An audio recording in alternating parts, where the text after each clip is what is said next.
In this video, I'm going to look into the background of International Women's Day, its origins in communism, and what it's really about. Lightly educated thought leaders, from Hollywood celebrities to corporate America, have joined to celebrate International Women's Day. Even the White House issued a statement to honor the day. Few, however, have mentioned International Women's Day's sordid past.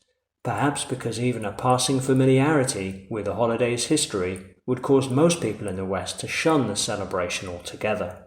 Jewish Socialist Party leader Teresa Serber-Malkiel can be attributed to founding International Women's Day, since she urged her party to hold the first Women's Day demonstration in New York on February 28, 1909. The International Socialists' Women's Conference expanded the observance the following August to inaugurate the general meeting of the Socialists' Second International.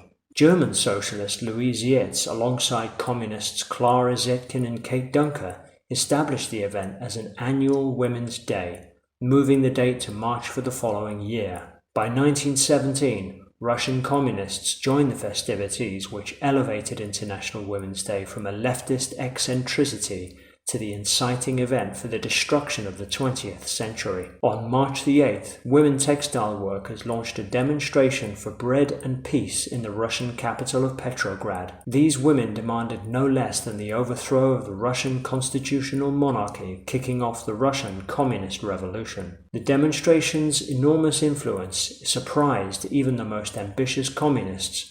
Bolshevik leader Leon Trotsky wrote at the event, "March 8th was International Women's Day, and meetings and actions were foreseen, but we did not imagine that this Women's Day would inaugurate the revolution. Revolutionary activities were foreseen but without a date.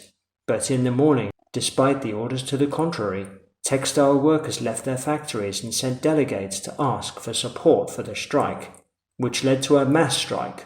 All went out into the streets. Tsar Nicholas abdicated within a week. A grateful Vladimir Lenin, if such a thing as a grateful communist exists, declared International Women's Day an official state holiday, following the success of the October Revolution. Chinese communists took up International Women's Day in 1922 and officially recognized the holiday following their victory in the Chinese Civil War in 1949. Celebrations remained confined to communist dictatorships and their fellow travelers living in free countries until the United Nations adopted International Women's Day in 1975.